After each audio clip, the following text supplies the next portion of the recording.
అన్న నా షో నా ఇష్టం హోస్ట్. దాని తర్వాత మళ్ళీ ఇంకేమైనా హోస్ట్ చేసావా? లేదు. ఎందుకు అది అయిపోయిందా?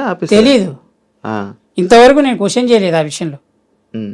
నేను అది చెప్తా చూడు. దానిలో నీకేమైనా అన్యాయం జరిగింది? భీమిలి కబడ్డీ జట్టు తర్వాత అవును, ప్రేమ కావాలి, వీడి తేడా, SMS, ఈ 4 సినిమాలే నాకు గుర్తున్నాయిదా. ఓకే, భీమిలి కబడ్డీ జట్టు 4 సినిమాలు గుర్తున్నాయి. దాని తర్వాత చేసిన కొన్ని సినిమాల పేర్లు గుర్తులేవు నాకు, పెద్దగా పేరు వచ్చిన సినిమాలు కూడా కావు. నా ఫస్ట్ సినిమా జల్లు, అది గుర్తుంటుంది ఎప్పటికీ.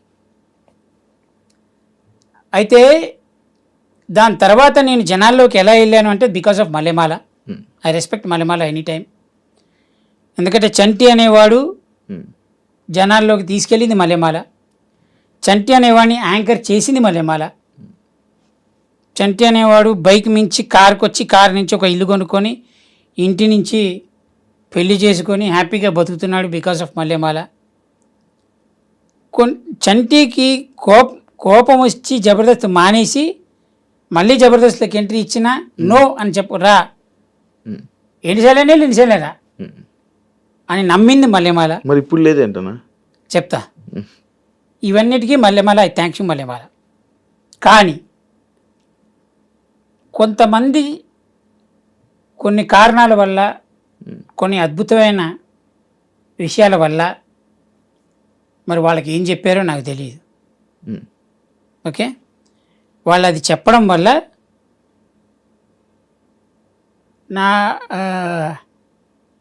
నన్ను వద్దన్నారు వాళ్ళు. సో నా షో నా ఇష్టం ఆపేసినప్పుడు కూడా నేను వెళ్ళి ఎందుకంటే ఈ ప్రోగ్రామ్ ఆపేశారు అని అడగలేదు. నేను ఇందాక అదే చెప్పాను, ఇంతవరకు ఎవరిని ఏది అడగలేదు. నేను అడగను, ఎందుకంటే ఐ రెస్పెక్ట్ మల్లెమాల. ఎందుకు ఆపేశారు అని అడిగితే, నేను కింద వాళ్ళని అడిగితే 100 రీజన్స్ చెప్పారు నాకు. నేను ప్రొడక్షన్లో వాళ్ళని అడగలే, కింద వాళ్ళని అడిగా. 100 రీజన్స్ చెప్పారు. దానిలో ఫస్ట్ రీజన్ ఏంటి అంటే, సెట్లో నువ్వు పడుకుంటావంట కదా. ఓకే, నేనేమన్నానంటే అది నిజమా అబద్ధమా అనే విషయం పక్కకు పెడితే, నా షో నా ఇష్టం ప్రోగ్రాం చూసిన వాళ్ళందరికీ తెలుసు, ఒకే యాంకర్ కంటిన్యూగా మాట్లాడుతూనే ఉండాలి, రైట్, అరుస్తూనే ఉండాలి. మంచి హిట్ షో కూడా అరుస్తూనే ఉండాలి, కంటిన్యూ, ఎక్కడ బ్రేక్ ఉండదు. అని నేను కెలుగుతూనే ఉండాలి, నేను లేపుతూనే ఉండాలి, అల్లరి చేస్తూనే ఉండాలి. ఇప్పుడు షోకి మధ్యలో, ఎపిసోడ్కి మధ్యలో ఓ 3 hours గ్యాప్ ఉంటుంది. ఈ 3 hours గ్యాప్లో నేను పడుకుంటానా, రోడ్డు మీదకి వెళ్ళి సొల్లేసుకుంటానా, తిరిగి బయటికి గాలి తిరిగి వస్తానా అనేది అనవసరం. నీ షోకు ఉన్నానా లేనా, రైట్, ఇది కదా ఇంపార్టెంట్. అలా కాదంటే పడుకోకూడదంట, అంటే ఆరెస్ట్ కూడా ఉండకూడదు అనమాట. అదొక రీజన్ అన్నారు. నాకు అనిపించింది, అయ్యో పాపం నా నిద్ర వాళ్ళకి ఇబ్బంది అవుతుందేమో అని. ఇప్పుడు మనం పొద్దున్నే ఒక టైంకి, వాళ్ళు ఒక టైంకి చెప్తారు, ఆ టైంకి మనం ఉంటాం. కాస్ట్యూమ్ వేసుకోవడానికి, అది రెడీ అవ్వడానికి, నాకు తెలిసి ఈ రోజుల్లో పెద్ద టాప్ మోస్ట్ యాంకర్లు అని చెప్పుకునే అందరూ 9:30 ఆన్ స్టేజ్ అనగా 9:30 మేకప్ ఇట్లా కూర్చోవట్లేదు ఎప్పుడు, since from so many years. ఒక 1/2 hour 1 hour అటు ఇటు అవుతుంది. నీకు తెలుసు ఆ విషయాలు. అవును, ఆబ్వియస్లీ ఎవరికైనా అదే టైం పడుతుందిగా, మేకప్ వేసుకోవాలి, అది పడుతుంది కదా. ఈ గ్యాప్ ఉంటుంది చూసావా, ఇది వాళ్ళకి ఇబ్బంది అంట. అది ఎవరి వల్ల, నా వల్ల, అది ఇబ్బంది అంట. సెకండ్, ఇది సెకండ్ రీజన్. ఒకటి పడుకోవడం, ఇది గ్యాప్.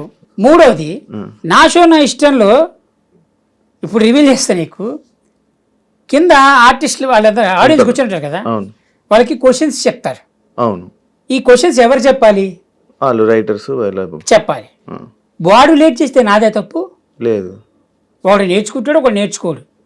అందరికీ నేర్పించిన తర్వాత నన్ను పిలవాలి స్టేజ్ మీదకి. వాళ్ళు నేర్చుకోకపోవడం ఎందుకు జరిగింది అంటే, నేను 1 hour లేట్ అయినందుకు వాళ్ళు నేర్చుకోలేదంట. ఇది ఒక రీజన్ అంట. ఇలా 10-15 రీజన్స్ చెప్పారు. ఇంకా అంత చెప్పిన తర్వాత మనం ఏం చేస్తామని, ఇప్పుడు ప్రతివాడి ఇంటికి వెళ్ళి డోర్ కూడా చెప్పలేను కదా నేను మంచివాడిని, అందుకని వదిలేసా. ఇంకా నేను అందుకే అడగలేదు. నిలకడగైనా నిదానంగా అయినా నిజాయితీ అనేది బయటకు వస్తుంది. నిజం ఎప్పటికీ ఆగదు. ఒకవేళ నేను మాట్లాడేది తప్పు అయినా నిజమేంటో చెప్పినోడు మనసాక్షికి తెలుసు. వాడు పడుకునేటప్పుడు అది నిజమా కాదో వాడికి తెలుసు. రైట్. నేను ఎవరిని అడగను క్వశ్చన్స్. నేను ఎవరినైనా నా మీద తప్పు చేస్తే ఎందుకు చేసావు అని అడగను. నేను అందుకే నేను ఈరోజు కడుపు మండి శాపం పెడుతున్న తప్పితే ఇంతవరకు ఎప్పుడు ఎక్కడ ఏ ఇంటర్వ్యూలో కానీ ఎవరికి బహిరంగంగా నేను ఎప్పుడు అనలే ఈ మాటలు. ఎదుటివాడిని తిట్టలే. కానీ ఈరోజు తిరుగుతున్నానంటే దానికి కొన్ని వందల రీజన్స్ ఉన్నాయి. తెలుగు ఇండస్ట్రీ మీద కోపం ఉందా? నాకా? నేను ఎవరినిరా తెలుగు ఇండస్ట్రీలో. ఆఫ్టర్ ఆల్ అనొద్దు సార్. నేను ఆఫ్టర్ ఆల్ కానీరా. అదే తెలుగు ఇండస్ట్రీలో నేను ఒక టిష్యూ పేపర్నాయా. నాకు ఇండస్ట్రీ మీద కోపమే ఉంటుంది. ఒకవేళ ఉంది ఎవరికి నష్టం, వస్తాడు తుడుచుకుంటే అవతల పడేస్తారు కథం. నేను ఎవరిని, నాకేం పని తెలుగు ఇండస్ట్రీ మీద కోపం పెట్టుకోవడానికి. నా బతికే తెలుగు ఇండస్ట్రీ అయినప్పుడు నా ఇండస్ట్రీ మీద నేను ఎందుకు కోపం పెట్టుకుంటా? ఇది ఎలా ఉందంటే అమ్మ అన్నం పెట్టట్లేదని అమ్మతో 4 రోజులు మాట్లాడడం అనేది నీ కడిపే కాలుద్ది. అదొక పర్సనల్ క్వశ్చన్. తాగుబోతు రమేష్ గారు ఉన్నారు, ఆయన సినిమాలు వదిలేసి ఇలా షోస్లో చేస్తున్నాడు కదా. ఆయన స్థాయిని ఆయన దించుకున్నట్టేనా? అరే ప్రతి వాడికి సర్వైవల్ ఈజ్ ఇంపార్టెంట్. ఇప్పుడు నువ్వు బిజీగా ఉన్నావురా, నీకు బాగా డబ్బులు వచ్చాయి. నువ్వు బిజీ లేవు, నీకు డబ్బులు రావట్లే. ఆర్టిస్ట్ సైలెంట్గా కూర్చోలేడు కదా. అవును. ఎక్కడ డబ్బులు వస్తాయని ఎదుగుతాడు కదా. అవును. అలానే చేస్తున్నాడు. ఇప్పుడు తాగుబోతు రమేష్ స్థాయి ఎందుకు తగ్గించుకున్నాడు? అంటే సినిమాలు చేసి అంత మంచి ఫేమ్ అయ్యి సడన్గా అది గ్యాప్. అది ఓకే. ఇప్పుడు నేనైనా అంతేరా. ఇప్పుడు ఇండస్ట్రీ గ్యాప్ ఇచ్చిందా వీళ్ళు తీసుకున్నారా అనే క్వశ్చన్కి ఈ ప్రపంచంలో ఆన్సర్ లేదు. అవును. ఇప్పుడు సర్వైవల్ ఎట్లా? ఇంకో పని చేసుకోలేరా అన్న? ఎవరు? నార్మల్గా మన ఇప్పుడు మంచి ఫేమ్ వచ్చేసింది అన్న, ఫుల్ ఫేమ్ వచ్చేసింది. సడన్గా ఇండస్ట్రీకి మనకి గ్యాప్ వచ్చేసింది. ఎవరు ఏదో సేమ్ ఇలాగే చెప్పడం వల్ల దానికి ఇండస్ట్రీ మనం దూరం అయిపోయాం. వాళ్ళు బయట మళ్ళీ జాబులు కానీ లేకపోతే ఏదైనా పని చేసుకొని బతకలేరా? వాళ్ళ వల్ల కాదా? బతకగలుగుతారు ఎప్పుడు తెలుసా? అన్నీ వదులుకొని ఎవరైతే మా ఎట్ట అనుకుంటే నాకెందుకు అని వదులుకొని బతికినా పొద్దున్నే పోక్ చేసేవాడు ఒకడు ఉంటాడు. ఎలా ఉండేవాడు ఇబ్బయ్యా, కిరాణా షాప్ నడుపుకుంటున్నావు, పాప కష్టపడి సంపాదించుకుంటున్నావు అని ఒక్కడు మాట్లాడరా. సూపర్ మార్కెట్ పెట్టుకున్నాడు ఏంటి? ఈజీ పదం ఏంటి తెలుసారా? ఆడప్పుడు బాగుంటే ఈ కర్మ ఈ పరిస్థితి వచ్చేది కాదు. ఈడు ఇండస్ట్రీలో పెద్ద 100 సినిమాలు తీసి ఈయన్ని పోషించి పెంచిన వాళ్ళలాగానే అప్పుడు బాగుంటుంటే వీడికి ఏం తెలుసు వాడి గురించి అసలు? నువ్వు టీవీలో నెలకి 199 రూపాయలు కట్టుకుని వచ్చే ఛానల్లో చూసి చప్పట్లు కొట్టినోడివి, వాడు వస్తే ఫోటోలు దిగినోడివి. నువ్వు వెళ్ళి మందికి చెప్తావు వాడి గురించి. వాడు అప్పుడు అలా చేశాడంటరా, అందుకే ఇప్పుడు ఇలా తయారయ్యాడు. నీకేం తెలుసు అసలు? నీకు వాడి కష్టం ఏం తెలుసు? వాడి చెమట ఏం తెలుసు? వాడికి ఎందుకు గ్యాప్ ఇచ్చింది? ఈ సినిమా ఇండస్ట్రీలో ఏ ఆర్టిస్ట్ పడే బాధలో 0.1% కనుక వేరే వాడికి వస్తే ఎవరు తట్టుకోలేడు, చచ్చిపోతారు. అవును, అది నిజం. ఆర్టిస్టులు తట్టుకున్నంత బలంగా ప్రపంచంలో ఏ ఇండస్ట్రీలో ఏ మనిషి తట్టుకోలేడు, ఏ జీవరాశి తట్టుకోలేదు. మనం ఎందుకు తట్టుకోగలుగుతున్నాం అంటే మనకు అన్నీ తెలుసు, తప్పదు ఆప్షన్ లేదు. మనకి ఏమీ లేకపోయినా కిరాణా షాప్ ఎందుకు పెట్టుకున్నావు అంటే మనకు మాత్రమే తెలుసు కిరాణా షాప్ ఎందుకు పెట్టామని. అవతలోడు కొనుక్కోవడానికి మాత్రమే వచ్చినవాడు, వాడి అవసరానికి వచ్చినవాడు. కానీ వాడు మనకు అన్నం పెట్టలే, మనం అమ్ముతున్నాం, వాడు ఇస్తున్నాడు. ఇదే అమ్మకం మనం చాలా చేసాం ఇంతకు ముందు. మన టాలెంట్ అమ్ముకున్నాం, మన కష్టాన్ని అమ్ముకున్నాం, డబ్బులు వచ్చినాయి. గ్యాప్ వస్తుంది. ఏమో ఎవడ దృష్టం ఎట్టుంది ఎవడికి తెలుసు. ఈరోజు కిరాణా షాప్ రేపు సూపర్ మార్కెట్ అవ్వచ్చు. నా కొడుకులు ఉంటారు చూసావు, కెలికే నా కొడుకులు బాగా ఇప్పుడు మళ్ళీ మాట తిప్పుతారా, బాగానే కష్టపడ్డాడు అమ్మ సూపర్ మార్కెట్ పెట్టాడు. మామూలు కష్టం ఏంటారు అది, చాలా బాగా కష్టం. కానీ లేచి నిబడ్డాడు ఏంటాడు. ఇదో ఈడు ఆడుతోటి ఉన్నట్టే రోజంతా. అంటే వాడు బాగుంటే వాడు నావాడు, వాడు బాగాలేకపోతే మాత్రం వీడు ఎలా ఉండేవాడు రా పాపం. ఈ పాపం అటాచ్మెంట్ ఏంటంటే వీడికి పాపం తగలకుండా ఉండడానికి. అసలు వీడి మీనింగ్ ఏంటి, నాశనం అయిపోయాడే లోపల. అబ్బా ఏం ఆనందం వీడికి. అదే నీవి స్కిట్లు మంచి హిట్ అయినప్పుడు ఒకలా మాట్లాడి నార్మల్గా ఒకనొక టైంలో కూడా ఒకలా మాట్లాడారని విన్నా, నిజం అది? 13, 14, 15, 16 ఈ 4 years చంట స్కిట్లు అదరగొడతాడే అని మాట్లాడినాడు. 17, 16 హాఫ్, 17, 18 తగ్గాయి. పెద్దగా ఫన్ రావట్లేదు. నీకు పెద్దగా ఎందుకు ఫన్ రావట్లేదు తెలుసా? నువ్వు అలవాటు అయిపోయావు. యాక్చువల్ స్టేజ్ పైన ఏం తగ్గలే, నువ్వు అలవాటు అయిపోయి ఎందుకు రోజు కనబడుతున్నాగా. నీకు కనబడడం వల్ల నీకు చనువు ఎక్కువైపోయింది. ఇప్పుడు ఈ చనువుతోటి నువ్వు నా దగ్గరకు వచ్చి నువ్వు నన్ను పలకరిస్తే బాగుండు అనే స్థాయి నుంచి నా పక్కన కూర్చొని తినే స్థాయి వరకు వచ్చావు. అది నేను ఇచ్చిన ఫ్రీనెస్ వల్ల. నువ్వు వెళ్ళి చెప్తావు అనమాట మందికి. తగ్గే మా ఊడు కొంచెం ఉందిరా, బలుపు ఉందిరా, ఈగో పెరిగింది కొంచెం. ఈడే పాపం ఈడివ్వడం వల్లేరా, ఈడి డైలాగులు రాయడం వల్లే నేను స్కిట్ ఫామ్ చేసింది. ఈడు చెప్పడం వల్లే పలానా ఆర్టిస్టులను తీసుకొచ్చి అసలు వీళ్ళు అన్నం పెట్టడం వల్లే నేను స్కిట్లో నిలబడ్డా. లేకపోతే అసలు ఉండేవాడే కాదు. వాడు చెప్తాడు నా గురించి, తప్పు లేదు అనుకున్నా నేను. ఓపిక ఉందా అన్న ఇప్పుడు దేనికి? ఒక స్కిట్ చేయడానికి, ఒక సినిమా చేయడానికి? నేను ముసలం అయిపోయినంటరా. హెల్త్ నుంచి ఇలా. అరే ప్రతి వాడికి అప్స్ అండ్ డౌన్స్ వస్తాయి. నాకు దేవుడి దేవల్ల దేవుడు గ్యాప్ ఇచ్చాడు 3 ఏళ్ళు అంతే. మళ్ళీ కంబ్యాక్ ఉంది. నేను వెయిట్ చేస్తున్నా, చూపిస్తా తొందరలోనే.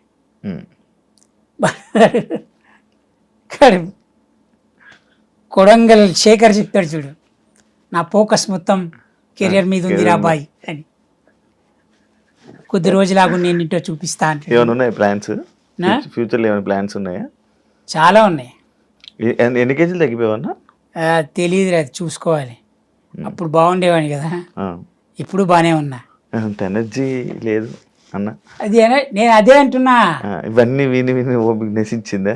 ఇప్పుడు ఏమవుతుందంటేరా, నీ దగ్గర డబ్బులుండి నువ్వు బాగున్నప్పుడు నీ చుట్టూ తిరిగే మనుషులు నీ చెప్పే మాటలు చాలా తీయగా ఉంటాయి, నీకు ఒక కైండ్ ఆఫ్ ఎనర్జీ ఇస్తాయి. ఎప్పుడైతే నీకు ఎనర్జీ తగ్గిపోయి కొంచెం ఫైనాన్షియల్గా నువ్వు పడక ఇబ్బందులు పడుతున్నావు, నీ చుట్టూ అంతమంది ఉండరు. అట్లీ 3-4 ఉంటారా. ఆ 3-4లో ఒకడే ఉంటాడు మంచోడని, రైట్? ఆ మంచోడు కూడా ఎందుకున్నాడు అని అడిగితే దానికి ప్రశ్నకు సమాధానం ఉండదు. అది వాడి మనసుకు మాత్రమే తెలుసు, మనం గుర్తుపట్టలేము అది. వాడు టైం చూసుకున్న దెబ్బ కొట్టాడు అనుకురా, ఎవరిని నమ్ముతావు నువ్వు? అంతే. ఇంకా మనిషి డబ్బులుంటేనే బాగుంటాడు అనేది ఎంత నిజమో నేనైతే అదే నిజం అంట. నీ దగ్గర డబ్బులుంటేనే బాగుంటావు. ఎందుకంటే నీ చుట్టూ బెల్లం చుట్టూ ఈగల్లాగా నీ చుట్టూ 10-15 మంది ఉంటారు. 10 మంది రియాలిటీలో మనం చూసాం. నువ్వు లైవ్లో చూసావా? లైవ్లో చూసా. ఒక్కసారి గ్యాప్ దొరికంగానే అయిపోయింది. అదే ఇంత కిరాణా షాప్ ఎగ్జాంపుల్ చెప్పినట్టు. మనం నువ్వు చూసావు, నేను చూసా. రియాలిటీ మరి రోజు చూస్తూ ఉంటాం. అది సైకిల్ రాది. 5,000 పెట్టి పార్టీ అనగానే నీ చుట్టూ తిరిగే మనుషులకి నా దగ్గర 500 ఉన్నాయిరా, నువ్వు ఇంకొక 500 కలుపుతావా అంటే ఒక 2 minutes ఆగి ఇప్పుడే వస్తా అని వెళ్ళిపోయినోడు చాలా మంది ఉన్నారు. ఉన్నాయి కలుపుతా అనేవాడే ఆడుతూనే. అదే అది నీ 500 ఎందుకు తీస్తావు? అది ఉండని, ఈరోజు నా దగ్గర ఉన్నాయి, నేను పెడతా, చూద్దాం రేపు సంగతి, 500 అట్లా అట్టి పెట్టుకో అన్నోడు ఫ్రెండ్. అర్థమైందా? ఎందుకంటే నీ పరిస్థితి వాడికి తెలుసు. నువ్వు 5,000 ఖర్చు పెట్టేవాడివి 500కి వచ్చి నా దగ్గర ఉన్నాయిరా అని చెప్పుకున్నావు చూసావా? అది ఎవరితో చెప్పుకోగలుగుతావు? నువ్వు నమ్మినోడికి మాత్రమే చెప్పగలుగుతావు. నువ్వు నమ్మినోడికి చెప్పావు కాబట్టి అవతలోడు నేనేమనుకోవాలి? టెన్షన్ పడకు, అవి అలా ఉంచు, నా దగ్గర నేను ఖర్చు పెడతా, లేదంటే మానేసి సైలెంట్గా కూర్చుందాం అని చెప్పిన వాడు కరెక్ట్ ఫ్రెండ్ అంటాను. ఎందుకంటే వాడికి మాత్రమే తెలుసు ఆ స్థాయి నుంచి ఈ స్థాయికి వచ్చాడంటే ఈ స్థాయిని కింద దిగజారితే నాకు తప్పు అంటారు, రైట్? ఇప్పుడే 2 minutes, నువ్వు 500 ఉంది, 2 minutesలో వస్తే నాకు అని వెళ్ళిపోయి ఫోన్ పాడు ఏమి చేయకుండా 5-6 రోజులు కనబడి చూడు, వాడు ఎట్ట ఫ్రెండ్. అట్ట ఎంతమంది ఉన్నారు? నీకెంతమంది తెలుసు, నాకెంతమంది తెలుసు, నీకు నాకు తెలిసిన వాళ్ళు ఎంతమంది ఉన్నారు? పోనీ. థ్యాంక్ యూ అన్న, ఇంటర్వ్యూ ఇచ్చినందుకు. నీ ఎక్స్పీరియన్స్, ఇండస్ట్రీతో నీకున్న అనుబంధం, నీ ఎక్స్పీరియన్స్ని షేర్ చేసుకున్నందుకు నాతో. బిగ్ బాస్ని అయితే తూ అన్నావు. తూ అని లేదురా నాయన, నువ్వు మళ్ళీ నా మీద పెడతావేంట్రా? టాపిక్ కట్ అన్నా. అదే నాకు రూపాయి లాభం లేదు అన్నాను. ఇప్పుడు నాకు నా ఆలోచన ఏంటంటే, బిగ్ బాస్కి వెళ్ళడం వల్ల నువ్వు అడిగిన క్వశ్చన్ ఏంటి, నీకేమైనా లాభం అయిందా అని అడిగావు. నాకు లాభం కాలేదు. లాభం ఎలా అవుతుంది? నేను బయటికి రాగానే 4 సినిమాలు పడు, 4 ఇది పడు, ఏదో జరగాలి, అది లాభం పడింది దీనివల్ల. అలా ఏది జరగలేనప్పుడు నాకు అది ఎలా లాభపడ్డట్టు? లాభం లేదు. అనవసరంగా ఎలా అనిపించింది? పోనీ నీకు తెలుసుగా, నువ్వు వన్ ఆఫ్ ది ప్లేయర్వే కదా. నువ్వు లాభపడ్డావా? ఏ అదే చెప్తున్నాను, నీళ్ళు అవుతారా? అదే అదే ఓకే, నీకు తెలుసు కాబట్టి big boss big boss. Thank you so much సెంటన్న. మళ్ళీ నీ కంబ్యాక్ కోసం వెయిట్ చేస్తున్నా. నువ్వు బాగుండాలి అనే మనుషుల్ని, పక్క మనుషులు నేను ఒకరిని బాగుండాలి, హ్యాపీగా ఉండాలి అని మనస్ఫూర్తిగా కోరుకుంటున్నాను. Thank you so much. Thank you, interview తీసుకున్నందుకు థ్యాంక్ యూ. దయచేసి చూసే ప్రేక్షకులకు చెప్తున్నాను, నేను చెప్పిన మాటలు మిమ్మల్ని ఎవరినైనా హర్ట్ చేసి ఉంటే దయచేసి క్షమించండి. ఎందుకంటే మీకు చాలామంది మీరు అభిమానించే వ్యక్తుల్ని నేను ఏదైనా అనున్నాను మీరు ఫీల్ అయ్యి ఉంటే. రెండవది, దయచేసి నా మీద ద్వేషం మెచ్చుకోకండి.